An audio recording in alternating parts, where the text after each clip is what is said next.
My dear students, आज मैं आपको एक ऐसी बात बताने वाला हूँ जो अक्सर स्टूडेंट्स गलतियाँ करते हैं। वो कौन सी बात है? फ़िलहाल 10th-12th की एग्ज़ाम फिनिश हो चुकी है। स्टूडेंट्स अपने समय को कोई अलग परीक्षा की प्रिपरेशन कर रहा है, कोई घूम फिर रहा है, सब अपने हिसाब से। लेकिन हमने ड्रीम के बारे में नहीं सोचा है कि मुझे क्या करना है। 10 के स्टूडेंट्स को 11-12 कौन से आर्ट्स, साइंस, कॉमर्स या फिर डिप्लोमा करना है, और 12 के स्टूडेंट्स ने ये नहीं सोचा है कि मुझे बीएससी करना है, इंजीनियरिंग, मेडिकल या फिर कॉम्पिटिटिव एग्ज़ाम्स। ये हम लोगों ने अभी नहीं सोचा है। हम कब सोचेंगे? ये जब रिज़ल्ट आएगा। तो दिस इज़ मिस्टेक, ये गलती है आपकी। तो अगर आपको किसी भी सिटी में जाना हो, मुंबई, नागपुर, कोलकाता, हैदराबाद, चेन्नई, किसी भी सिटी में, तो पहले आप डिसाइड करते हैं कहाँ जाना है, और फिर उसी बस या ट्रेन में जो है आप टिकट जब निकालते हैं तो उसमें आपको बताना होता है कहाँ जाना है आपको। कभी ऐसा नहीं होता है कि आप बोल देते हैं ये ट्रेन जहाँ जा रही है या ये बस जहाँ जा रही है वहाँ रोक देना, ऐसा कहते हैं? नो। फिर हम हमारे जो लाइफ का पूरा फ्यूचर डिपेंड होता है, हम उसी में क्यों ऐसा करते हैं कि 12 का रिज़ल्ट आएगा तो डिसाइड करेंगे क्या बनना है, 10 का रिज़ल्ट आएगा तो डिसाइड करेंगे क्या बनना है। और दूसरी गलती हम ये करते हैं कि फ्रेंड्स जिधर जाते हैं हम उधर जाते हैं। तो ये बहुत बड़ी दूसरी गलती है आपकी।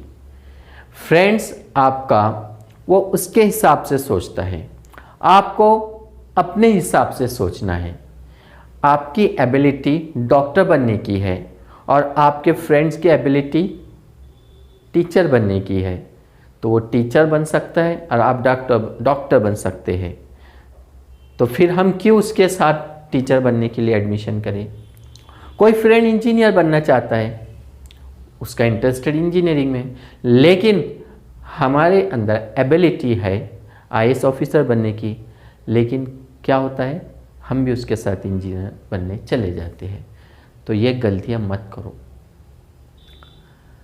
आफ्टर 12 के बाद फिर ग्रेजुएशन, फर्स्ट, सेकंड, फाइनल या फिर इंजीनियरिंग, मेडिकल में एडमिशन लेते हैं, तब भी हम ऐसा ही कर रहे हैं।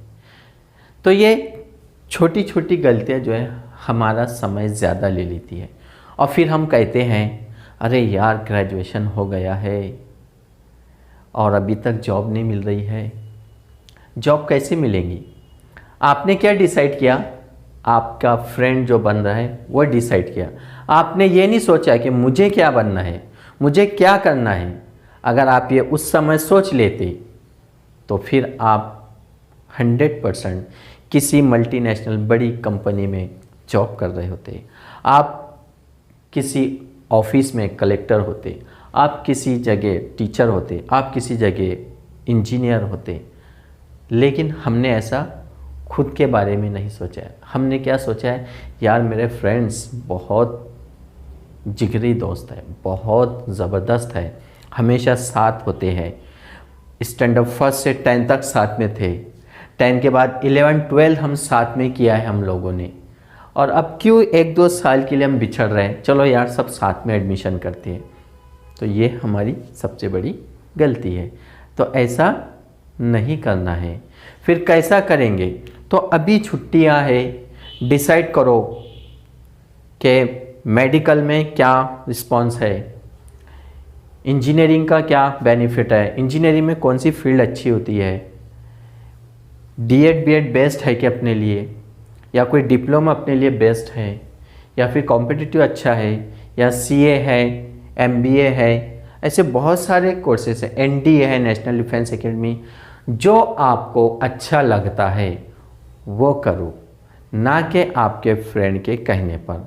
आपका फ्रेंड आज कहेगा कल आपके साथ नहीं होगा, उसने उसके हिसाब से सोचा है क्या बनना है और हम उसके हिसाब से चल रहे हैं, तो ऐसा मत करो। तो फिलहाल 2 इयर्स फिनिश हो चुके हैं, कोरोना काल फिनिश हुआ है। We have a lot of time, हमारे पास समय है। आप किसी भी फील्ड में जाओगे तो आपको एक CET एग्ज़ाम कंपलसरी है।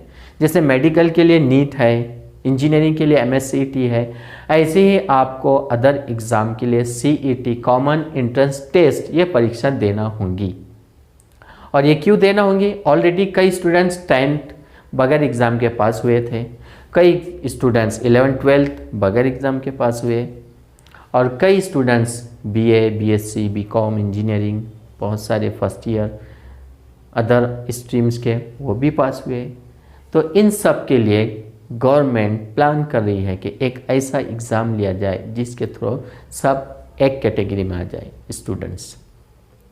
तो अब हमें करना क्या है? तो ऐसे जो सब्जेक्ट्स जो हमारे 10th या 11th 12th बेस पे थे, जैसे साइंस में आपका physics chemistry bio and maths, ये 4 सब्जेक्ट वेरी इंपॉर्टेंट होते हैं। उसी तरह आर्ट स्ट्रीम में हिस्ट्री, ज्योग्राफी, इंग्लिश और अदर लैंग्वेज आपकी मदर टंग, तो इसका आपको स्ट्रॉन्ग करना है। कौन सा सब्जेक्ट कहाँ वीक है हमारा, उस पर फोकस करना है। और इन छुट्टियों में आप उन सबको कवर कर सकते हो। और ख़ास तौर से जो मेन 4 सब्जेक्ट होते हैं आपके, इंग्लिश, मैथ्स, GK और रीजनिंग, ये 4 सब्जेक्ट किसी भी कॉम्पिटिटिव एग्ज़ाम की एंट्रेंस में आते ही है और आएंगे। तो माय डियर स्टूडेंट्स, अगर हमने अपना सपना बना के रखा है कि मुझे IAS ऑफिसर बनना है, मुझे एक अच्छा डॉक्टर बनना है, मुझे साइंटिस्ट IIT में जाना है, मुझे NDA की एग्ज़ाम पास करना है, तो अभी से डिसाइड करिए और अपना जो एम है उसको पूरा करिए। और होता है, हम लोग एक्चुअली समय बर्बाद कर देते हैं और उस समय आँख खुलती है जब हमारा ग्रेजुएशन या फिर PG आ जाता है, और फिर व्हाट हैपन, क्या हुआ सोचते हैं। फिर हमको इतना पढ़ते हैं और ऑलरेडी हमें पता है कि आफ्टर चाइना के बाद 2nd नंबर वर्ल्ड में पॉपुलेशन में हमें बहुत ज़्यादा कंपटीशन है। किसी भी फील्ड में जाओ, अब उस फील्ड में कंपटीशन है, लेकिन अगर आप पहले से तैयारी कर लेते हो, जैसे बस में कंपटीशन है, सब बैठ रहे हैं, लेकिन जो पहले जाके बैठेगा उसकी सीट परफेक्ट। ट्रेन में जो पहले जाके बैठेगा उसकी सीट परफेक्ट। जो बाद में आता है, लेट आता है, तो उसको तो खड़े होना ही है। बस में भी ऐसा ही है, तो हमारी लाइफ का भी ऐसा ही है। अगर आपको कुछ करना है तो पहले आप टॉप 10 में, टॉप 100 में, टॉप 200 में जगह बना लो, अपनी जगह परफेक्ट कर लो, और फिर देखो आपको सक्सेस मिलती है। नहीं तो हम लोग सबके देखेंगे, अरे यार मिल जाती है जॉब, कोई टेंशन नहीं है। मिलती तो है, लेकिन समय चला जाता है, जब जॉब होना चाहिए हमें तो तब नहीं मिल पाती। क्यों? कंपटीशन। अरे यार मेरा रैंक नहीं आ रहा है, मेरा स्कोर नहीं हो रहा है वहाँ तक, फिर कैसे, क्या करोगे? तो क्या करेंगे हम? फिर वही है, बेरोज़गारी बढ़ रही है हमारे भारत की। बड़ी बड़ी कंपनी देखा है हमने लॉकडाउन में, किसी को 3 लाख सैलरी थी, किसी को 2 लाख थी, किसी को 1 लाख। कई कंपनी ने उन सब को निकाला है। तो इसलिए सबसे पहली अपॉर्चुनिटी है गवर्नमेंट जॉब।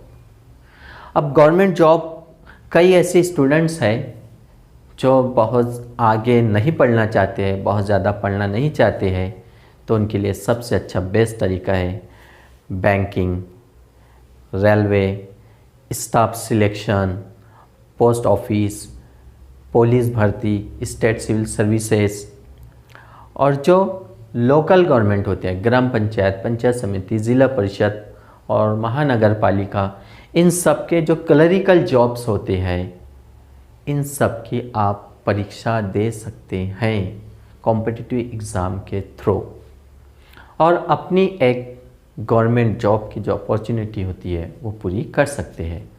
और बहुत सारी अभी जैसे महाराष्ट्र गवर्नमेंट में मेगा भर्ती बहुत सारी वैकेंसी निकल रही है, एमपीएससी में, बैंकिंग, स्टाफ सिलेक्शन, रेलवे, बहुत सारी वैकेंसी है और निकलने वाले हैं जस्ट फॉर्म। तो अब हमारी प्रिपरेशन क्या है? हम लोग क्या करते हैं, फॉर्म भर देते हैं। फॉर्म भरने से कुछ नहीं होगा, आपको उसकी प्रिपरेशन करनी होगी, तैयारी करनी होगी। जितनी ज़्यादा आप तैयारी करोगे, प्रिपरेशन करोगे, प्रैक्टिस करोगे टेस्ट सीरीज़ देकर, तो आपकी सीट परफेक्ट रिज़र्व हो जाएंगी। नहीं तो फिर हमको इंतज़ार करना होगा। फिर 2023 4 मंथ फिनिश होते आ रहे, और उसके बाद फिर 8 मंथ बाकी है। और वो 8 महीनों में हमें कोई एक ना एक जॉब चाहिए। और जॉब कब मिलेंगी आपको? जब आप इन सब सब्जेक्ट को अच्छी तरह से कंप्लीटली और कंसेप्ट क्लियर करके स्टडी करोगे, तो फिर आपकी जॉब वो पक्की होंगी। तो my dear students, don't fear, घबराओ मत, दिमाग पर टेंशन नहीं लेना है। जॉब मिलेंगी, बस एग्ज़ाम देते रहो, स्टेप बाय स्टेप प्रैक्टिस करो, क्योंकि practice that makes perfect. Practice से इंसान परफेक्ट होता है। तो माय डियर स्टूडेंट्स, फिर मिलते हैं ऐसे इन्फॉर्मेटिव। और जो स्टूडेंट्स न्यू हैं, वो अगर मेरे इस चैनल को देख रहे हैं तो लाइक करिए और सब्सक्राइब करिए, क्योंकि जो भी स्टूडेंट्स इस चैनल के साथ जुड़ेगा उन सबको मिलेगा कंटेंट, और ये कंटेंट आपकी सभी कॉम्पिटिटिव एग्ज़ाम को कवर करेगा। Okay, best of luck.